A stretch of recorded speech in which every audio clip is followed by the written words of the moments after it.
Alex Cooper, who is the sex podcaster, Adam. You started in sex podcasting in a way. You and Dr. D on Loveline that everybody listened to back in the day, and you took questions on love life and sex life and all the stuff and had great advice. It was like the pairing was magic.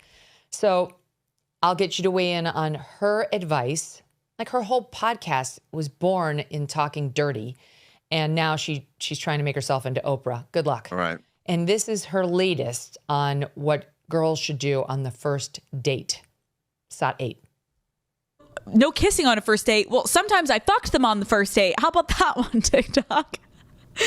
How about I let him eat me out on the first date and I married him? No, just kidding. He didn't eat me out. That was like the second time. I've had so many dates where like I had great first date kisses and I was like, oh my God, I'm never calling you, but oh, who doesn't love a makeout? Like, makeouts are so fun, okay? And so kiss them the first date, fucking sleep with them the first night. Like, I don't care. You have to go based on what feels good to your body and what feels right to you. And so if you have some fucking friends that are prudes that are like, you should never kiss on the first date. You're going to give them the wrong impression and they're just going to think you're a whore. Okay, maybe for you, Cassandra, but I'm about to let him in my back door on night two. You don't have to do anal on night two, but you could. Whatever feels right. If a man is going to treat you like a piece of shit and isn't going to call you, he's not going to treat you like a piece of shit just because you fucked him or made out with him on the first night. A man knows. Yes, he is. Okay? Maybe make out with him so you stop wasting your time. What if like small-lipped Sammy is like barely gets a little tongue in there and you're like, I can't even fucking find. We're just hitting teeth. You're probably not going to want to fuck Sammy. But good to know that you got it done on the first date. We're maximizing our time, people.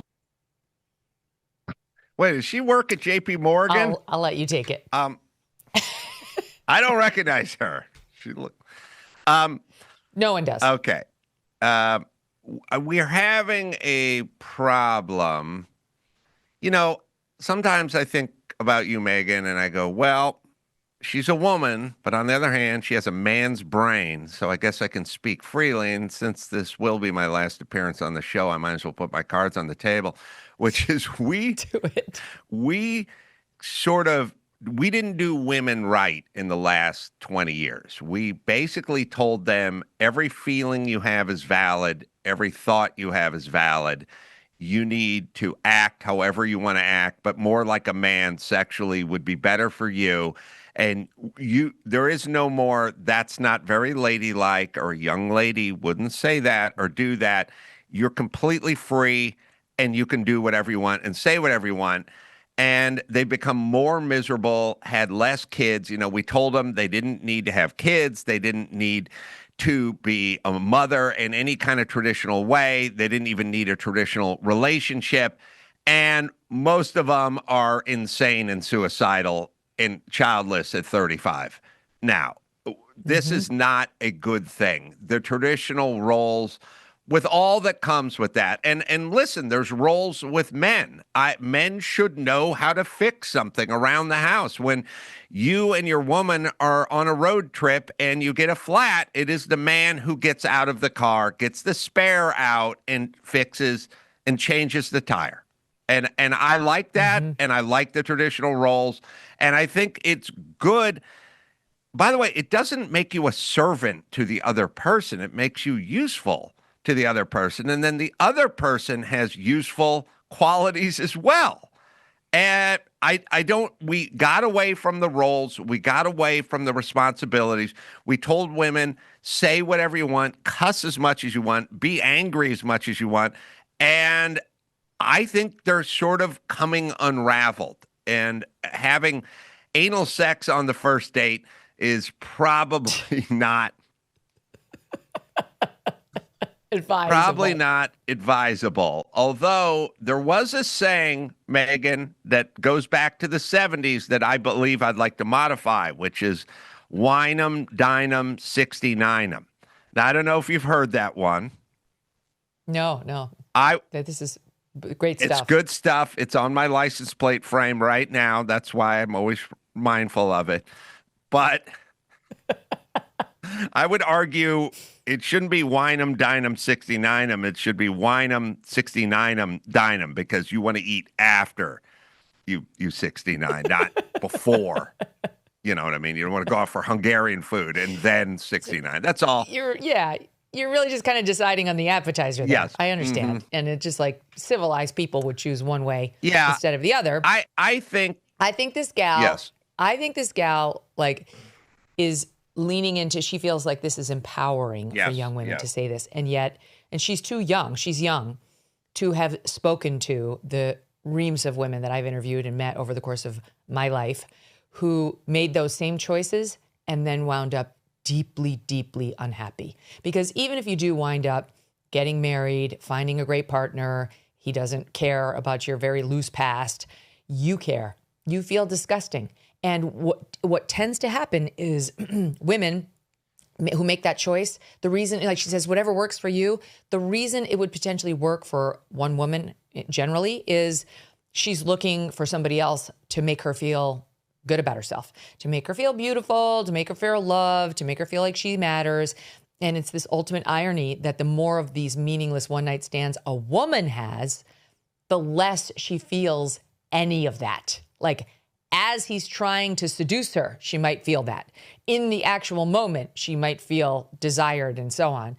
And then as soon as she watches him walk out, only to never call her again, because he's been there, done that. And since she gave it up so easily, he knows many, many, many others have been here too, which is gross.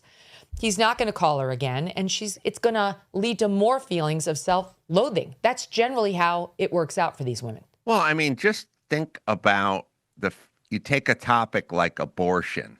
That would have been several decades ago in this country a closely guarded family secret, and now women are bragging into microphones in front of crowds about how many abortions they've had.